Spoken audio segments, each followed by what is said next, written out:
They've been racing for hundreds of years here in Madrid, but it's not the sport of kings, horse racing, that is our concern on this day. We're about to crown our own king. Sepp Kuss was about to win La Vuelta. Stage 21, coming to the great city. 9 laps in town to decide the last stage winner, and then to crown the winners of all of the jerseys. And new jerseys, I have to say, for Jumbo-Visma. They've dominated the Grand Tours, not leaving too many rich pickings for the other teams, but they had another chance to take advantage on the day. You'd have to be brave or quick to win stage 21 of La Vuelta. Ayuso, the young riders' classification winner. Sepp Kuss, our overall champion. Evenepoel, of course, in the polka dots. And Caden Groves, surely in green. Well, it was an intermediate sprint and then a fast finale on a 3-legged star to decide our final stage winner and secure that green jersey should Groves come through for victory. An intermediate sprint along the way was going to be a temptation, and all the jerseys came together for the photo opportunities at the top of the day. Luis Leon Sanchez about to bow out after a long and illustrious career, and remembering Nathan van Hooijdonk as well.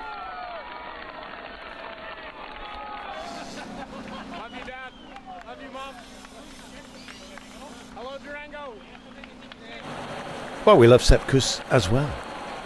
Average pace was not at the highest, but it suddenly picked up once we came into town. Would anyone be tempted to go long? And the answer, thankfully, was yes.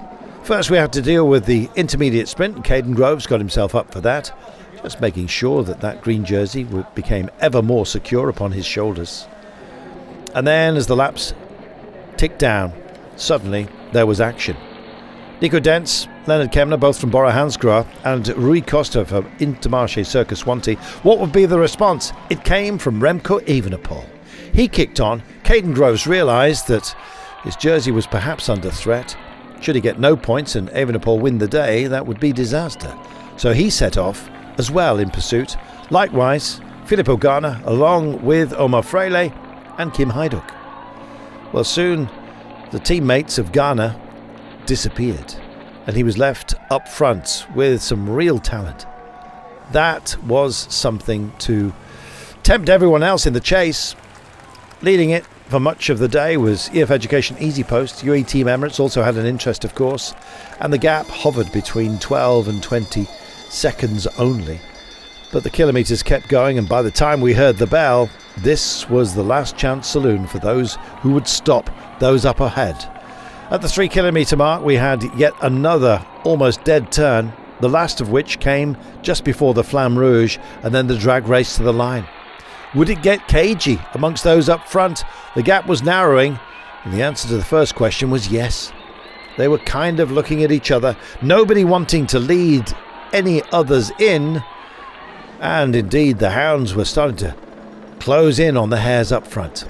Evenepoel was the first to break for it, going swiftly in on his lead. Nico Dents was there, so was Leonard Kemner. Pippo Ganna, when would he charge? And could Rui Costa hold on? Evenepoel looked to have a big gap. There was some rush room potentially for Caden Groves. He picked it up. It was a battle between the pair of them to the line, it seemed.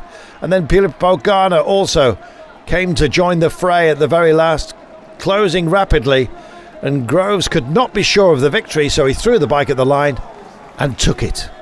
And with it, that green jersey. Spectacular finish, like no other, but this race has thrown up plenty of surprises. No surprise that Jumbo-Visma won, but perhaps a surprise that it was Sepp Kuss in the end.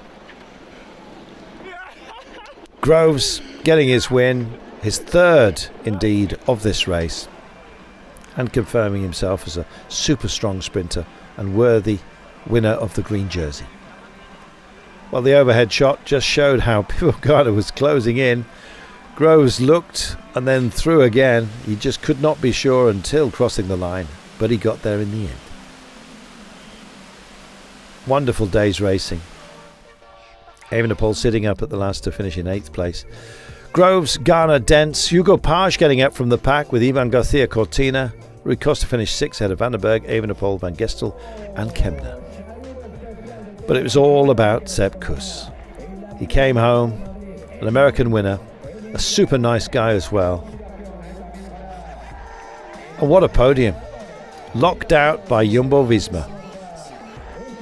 Kuss, Vingegaard and Roglic, the 1-2-3. Margin of victory, just 17 seconds ahead of his teammate Vingegaard. Roglic at 1:08.